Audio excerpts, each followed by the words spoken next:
আমরা ভোলাতে দেখেছি জামাতের একজন মহিলা কর্মীকে গ্রেপ্তার করা হয়েছে। ট্রাম্পের বিরুদ্ধে যে যত বেশি বিক্ষোভ হয়েছে আপনি আমেরিকাতে আপনি দেখেন, এমনকি ট্রাম্পকে ভয়ঙ্কর ভাবে ব্যঙ্গাত্ম করা হয়েছে, কিন্তু একটা কথাও তো বলেনি, কাউকে তো গ্রেপ্তার করা হয়নি। আমরা ছাত্রদের কিন্তু একটা স্লোগান ছিল, রাষ্ট্র সংস্কার চাই, জনকল্যাণমূলক কাজ। এই ট্রাম্প এই শব্দ থেকে বেরিয়ে আসতে হবে। 17-18 বছর এই জনকল্যাণমূলক কাজ, আমরা দেশের অবকাঠামোগত কাজ, আমরা দেশের জন্য কাজ করতে করতে শেখ হাসিনা 17-18 বছর ক্ষমতা টিকেছিল। তার একই টার্ম ছিল যে আমরা জনগণের জন্য কাজ করছি, জনগণের জন্য কাজ করি, জনগণের জন্য করছি। কিন্তু এবারের নির্বাচনটা একটু ভিন্ন কেন হয়েছে? এবার নির্বাচনটা ভিন্ন হয়েছে, এবারের নির্বাচনটা আমাদের এই যে দেখেন, আমাদের কিন্তু কোনো সম্পদের কোনো ঘাটতি কিন্তু নেই, আমাদের রিসোর্সের কিন্তু কোনো ঘাটতি নেই। কিন্তু সমস্যা হচ্ছে এই আমাদের রিসোর্সটা যারা কন্ট্রোল করে, যারা পরিচালনা করে, তাদের মধ্যে সরিষার মধ্যে ভূতটা আছে। আপনি দেখেন একটা এই যে 5টা ব্যাংকে ইউনাইটেড ইসলামী ব্যাংক করা হয়েছে, এই 5টা ব্যাংকের মধ্যে আপনি দেখেন এই 5টা ব্যাংকে প্রায় 2.25 লক্ষ কোটি টাকা নিয়ে পালিয়ে গিয়েছে। কার? জনগণের টাকা। তার মানে কি টাকা সংকট ছিল? ছিল না। তখন এই অন্তর্বর্তী সরকার এসে কি করলো, 83 কোটি টাকা দিয়ে, বিভিন্ন খাত থেকে 83 কোটি টাকা দিয়ে এই 5টা ব্যাংকে দাঁড় করানোর জন্য চেষ্টা করেছিল, 83 কোটি টাকা।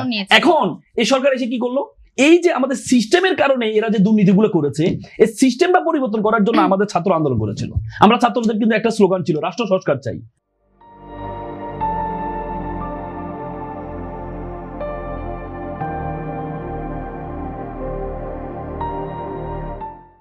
রাষ্ট্র সংস্কার মানে সিস্টেম সংস্কার, যে সিস্টেমের মধ্যে দিয়ে যে চুরি করা যায়, এই সিস্টেমের মধ্যে থেকে চুরি করাটা বন্ধ করতে হবে আপনাকে। আপনি দেখেন এখন আবার কি করলেন এই সরকার, কি করলেন এই সরকার এসে এই যে অধ্যাদেশগুলো, অধ্যাদেশের মধ্যে ব্যাংক অধ্যাদেশ যেটা ছিল ওটার মধ্যে 18-র সাথে ক যুক্ত করে দিলেন। যুক্ত করে দিয়ে বললেন কি 7% যদি দেন, আপনি 2.25 লক্ষ টাকা নিয়ে পালাই গেছেন, আপনি যে 7% মানে 1,500 কোটি টাকা দেন, তাহলে আপনি এই চোর, আপনি আবার আপনার মালিকানা যে চুরি করছেন, যা করছেন সবকিছু করছেন, আপনি আবার ব্যাংকের মালিকানা পেয়ে যাবেন। তার মানে কি? তার মানে কি দাঁড়ালো, আপনি তো চোরদেরকে উদ্বুদ্ধ করছেন। ভবিষ্যতে যারা চুরি করবে তাদের উদ্বুদ্ধ করছেন, টেনশন নিও না, তুমি যদি 7% বা 8%, 10% দিতে পারো, তুমি আবার যা চুরি করছো সমস্যা নেই। আমাদের 5টা ব্যাংক, লাভজনক ব্যাংক মাটির নিচে নামিয়ে দিল, সে যারা চুরি করলো তাদেরকে আমি আবার বৈধতা দিচ্ছি। আপনি দেখেন ভয়, এখানে কথা বলতে হবে। এখানে যদি কথা না বলে নতুন করে এই যে সংস্কার নিয়ে বারবার বিএনপির একই কথা যে আমরা এখন জনকল্যাণমূলক কাজ করব, আমরা ফ্যামিলি কার্ড যেমন একটা কমিটমেন্টে ছিল, কৃষক কার্ড যেমন একটা কমিটমেন্টে ছিল, জুলাই যে সংস্কার, গুরুত্বপূর্ণ সংস্কার, রাষ্ট্র সংস্কার, এগুলো তো আপনার কমিটমেন্টের মধ্যে ছিল, এটা তো আপনার কমিটমেন্টের মধ্যে ছিল। কিন্তু বিএনপি বলছে তারা জুলাই সংস্কার সনদ নিয়ে কাজ করবে। আপনি কাজ কিভাবে করবে? আপনি বিএনপি তো বারবার বলছেন আমরা পুঙ্খানুপুঙ্খানুভাবে প্রত্যেকটা জিনিস পালন করব, আমরা জুলাই সনদের প্রত্যেকটা জিনিস আপনি পালন করবেন। আপনি তো প্রথম দিনেই আপনি পালন করলেন না। জুলাই সনদে তো বলা আছে প্রথম দিনে 2টা শপথ নিতে হবে, আপনি সেটা নিলেন না। জুলাই সনদে তো বলা আছে যে আপনাকে যে এই আপনার সুপ্রিম কোর্টের যেটা এই সচিবালয়ের যে কমিটমেন্টটা, এটা বিএনপির 31 দফার মধ্যে ছিল। এটা বেগম জিয়ার 2030 যে কমিটমেন্ট, এই ভিশন ছিল, সেই ভিশনের মধ্যে ছিল। এবং বিএনপির যে সর্বশেষ নির্বাচন আগে যে 7 দিন আগে যে স্টারটা দিয়েছে, কারণ আপনি জানেন আমাদের সচিবালয় অধ্যাদেশ কিন্তু পাশ হয়ে গিয়েছে, এবং সচিবালয় হয়ে গিয়েছিল সুপ্রিম কোর্টের। বিএনপি বলেছে আমরা এটাকে শক্তিশালী করব, 7 দিন আগে বলেছেন। কিন্তু বিএনপি ক্ষমতা এসে কি করলেন? এবং কি চিন্তা করেন আপনি জুলাই সংস্কারে নোট অফ ডিসেন্টও ছিল না এখানে, আপনি কি করলেন সচিবালয় যেটা প্রতিষ্ঠিত সচিবালয় সেটাকে আপনি বাতিল করে দিলেন।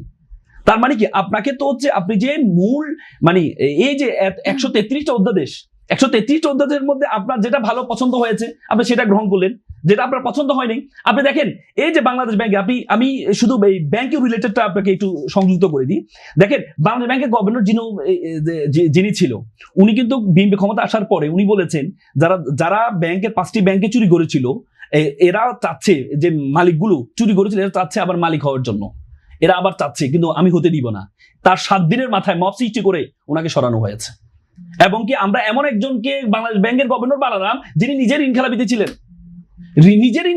এমন বাংলাদেশ ব্যাংকের গভর্নর বানালাম। এবং কি উনি এটা গ্রহণ করার পর আমরা কি দেখেছি, আমরা নতুন করে অধ্যাদেশটা পরিবর্তন করে দিলাম কি 7% দিলে চোররা তার মালিকানা ফেরত পাবে।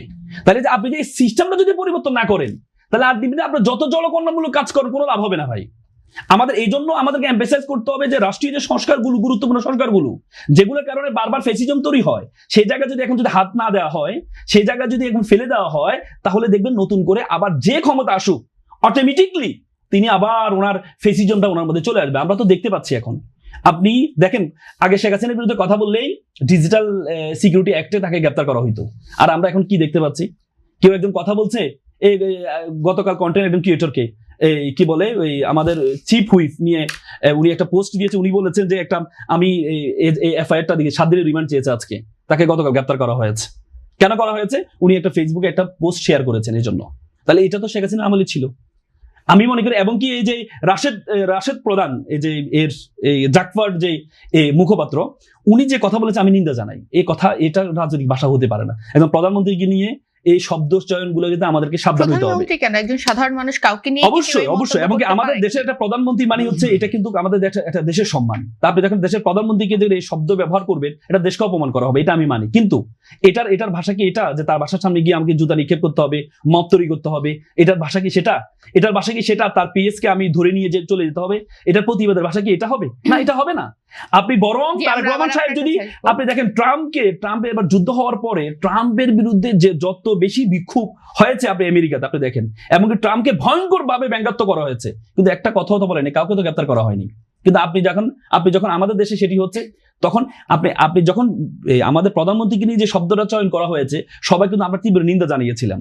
কিন্তু এর পরবর্তী যখন আপনি মব করে এটা যখন মব করেছেন এটা নিয়ে এটা নিয়ে জি জি এইটা ইজ বিন থট যে এটা জামায়াতের ইন্ধনে এর ছাগলের 3 নম্বর বাচ্চাগুলো এগুলো আস্ফালন দেখাচ্ছে।